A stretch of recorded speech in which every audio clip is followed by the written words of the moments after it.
Hey friends, welcome back to my channel, MBC Lifestyles Diary. My name is Marie. I live in New York and I love fashion, travel, and cultural events. And I'm asking you to join me on the adventure. Patricia was in a spa, partaking of every imaginable treatment because she was running away from her life. That's what happens to gold diggers. Sometimes they get trapped by their own web. Patricia was 30 when she met him. He was 60. Yes, the obvious age difference screams gold digger, because no matter how fit he is, it's the size of his bank account that impresses. She was 30 years old, struggling and dreaming of the easy life. She was working 2 jobs and watching Sex and the City in between, hoping for a Mr. Big. One of her jobs was working as a receptionist in a high-powered law firm. Her second job was as a salesgirl at Saks Fifth Avenue. Not high-earning professions, but she could pay rent with a roommate. There is no rule for how to become a gold digger. Sometimes it's just timing and opportunity. As a receptionist, she was exposed to the high-powered attorneys and their ultra-rich clients. Working the law firm, she knew the attorneys were assholes and messy with their affairs. Plus, she needed this job and couldn't afford to mess with the HR rules of no fraternizations. The clients were not attractive and just as annoying as the lawyers. Anyway, it wasn't Patricia's plan to be a gold digger. She was just working, thinking of how to make her situation better, when one of the clients went out of their way to be friendly and kind. She didn't think much of it until he made his move. He gave her his card and said he hoped she would call him sometime, since his business with the firm had concluded. Yeah, whatever. This wasn't anything new. Men were always giving her their cards. Patricia went home and told her roommate about it. And the roommate said, maybe you'll get an expensive dinner out of it. He's 60, she screamed. Her roommate replied, all I said was dinner. Time went by and she was watching this movie, Priceless, starring Audrey Tautou and Gad Elmaleh. Interesting. The scenery was so beautiful and luxurious. The storyline was very sanitized and done for comedy, but the theme planted a seed. Initially, upon seeing the movie, she just picked up on the easy life. She missed the other life lessons. Rich people are cheap. That's why they have money. If you depend on them, you are leaving yourself with nothing and at their mercy. Rich people don't value you if you are not from their sphere. So how did she end up here? She was totally innocent, beguiled by the glitz, the glamour, and the gifts that Peter brought her, which in hindsight were nothing for him, but everything to her. The courtship started when she called him. Patricia just wanted a free meal at a fancy spot, and he delivered. The initial conversation was awkward. She had to remind him who she was, and once he remembered, the games began. He started occasionally calling her, and the conversation was light. He would ask about what was going on in her day. He would casually mention a business deal and then ask her about what new spot was hot or happening. She was starting to get annoyed because she hadn't gotten her meal, just these conversations. He would call during business hours, and the talks were brief. She would take these calls because it filled the time. Just as she began to feel this was leading nowhere and was about to end the conversations, he called and asked if she wanted to go to dinner. How about Friday night? Finally, the expensive dinner. Peter suggested they meet in Dumbo at the one hotel on the rooftop restaurant. This motherfucker, first date at a hotel? Oh, hell no. She would go to the dinner because that was a hot spot, but that was it. His presumptuous ass could go to hell. She met Peter at the rooftop. It was a sushi place, and the view was amazing. The place had a great vibe, lots of pretty people sipping cocktails and swaying to the beat of the music being played by the DJ. She spotted him. His 60-year-old businessman self stood out. Not in a good way. Was a free meal worth it? He was a typical businessman, balding, small belly, and a suit. The suit was unremarkable. It just showed his age. Zaddies do not exist, only in the movies. She sighed. What had she gotten herself into? She looked at her peers. The finance bros were out. The girls that just wanted to have fun were vibing. These people were her age group. She should be sipping cocktails and eyeing the finance bros. She should be with the beautiful people. Instead, she was with Peter. Everyone must have thought she was meeting up with her dad. Peter stood up, assured and unbothered. He didn't seem to think he was out of place. He greeted her warmly and started talking about what a great spot this was. She smiled and was polite, but she was quiet as he droned on and on about himself. The food was good. The vibe was great. But why couldn't she have this life for herself? As she looked at the prices on the menu, she realized she couldn't afford to come back here. So she concentrated on this magical moment in her memory and erased the presence of Peter. That was the start of the challenge for Peter. How does he get this young girl interested? This was the thrill, the pursuit, and then the conquest. He looked at her and sensed her disinterest and decided that this was the challenge. She had no idea her disinterest was what inspired him.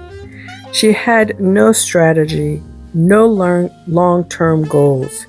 She had gotten her free dinner and she was done. The evening ended with no pressure and they went home their separate ways. Her mother used to say, first they blow on you and then they eat you. What the fuck did that mean? It was creepy and sent chills down her spine, but she never fully understood what it meant. Is that how they killed chickens? Is that how they deceive you? Whatever it is, watch out because it's dangerous. Well, she wasn't watching out. She was not interested.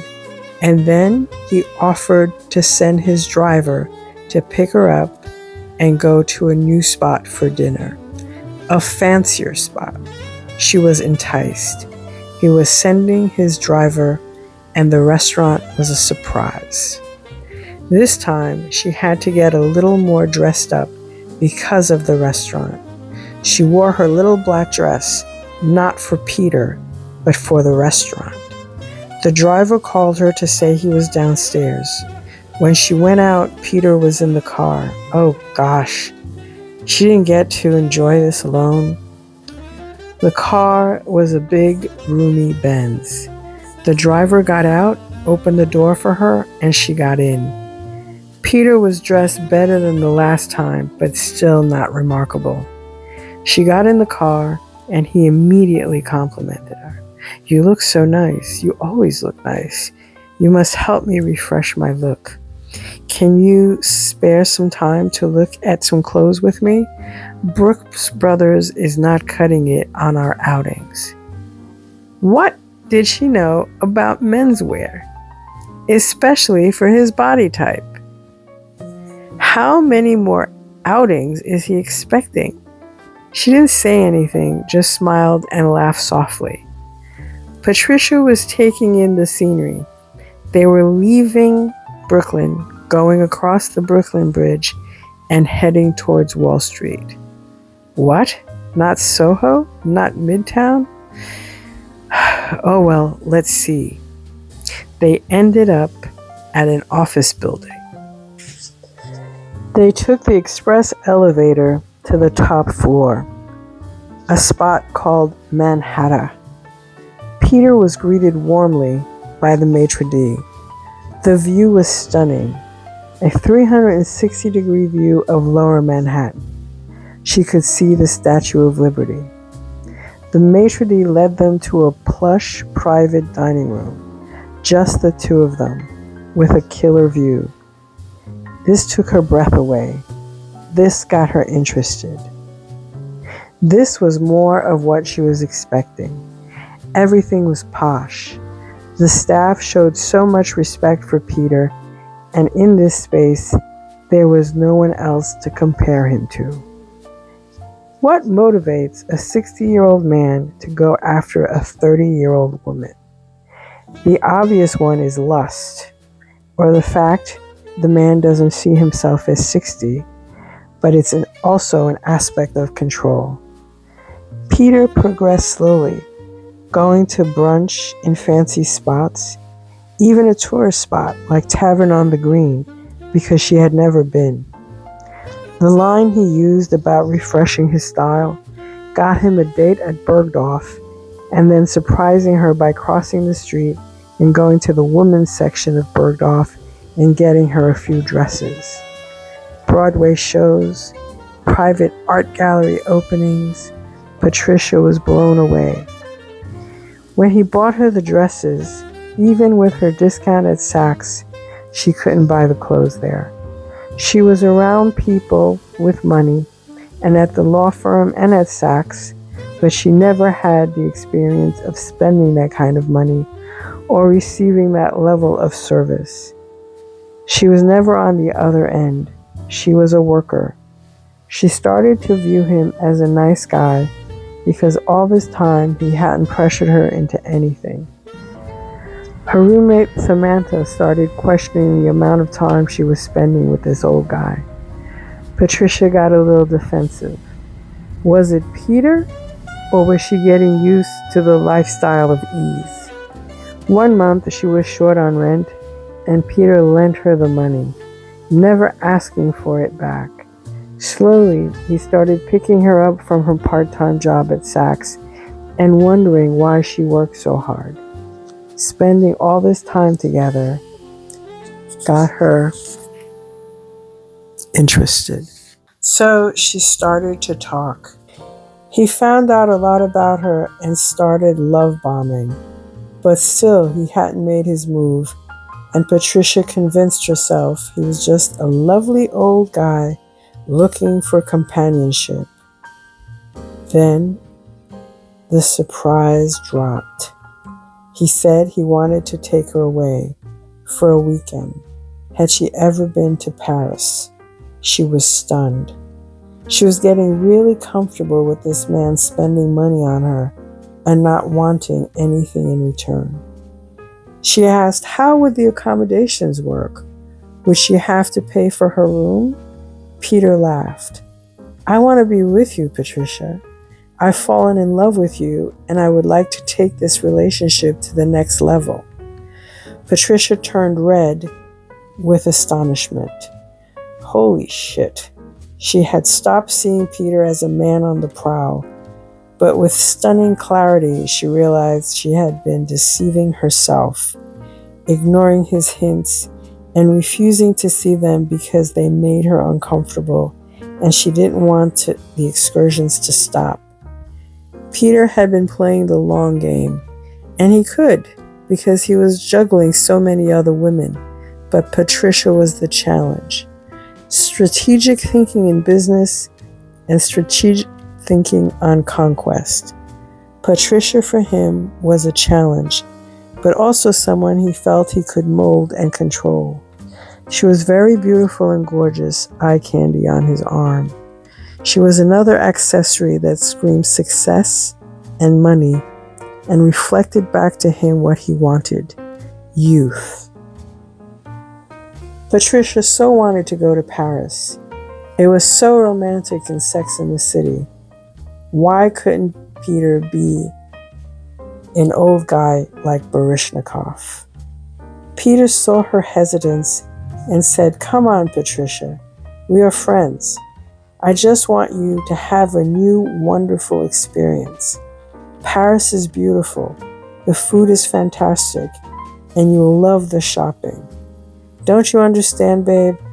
I just want to give you a better life." Patricia still didn't answer him, and that made him want it even more. She had to acquiesce. She had to bend to his will. He threw out the line, "We'll take it slow," as he grabbed her hand and kissed her lips. Patricia was frozen. Oh no, the kiss! She closed her eyes and thought of Paris and repeated, "We'll take it slow?" "Okay," Peter replied. Follow up next week for part 2. If you enjoyed this, please give me a thumbs up and remember to follow, share, and subscribe.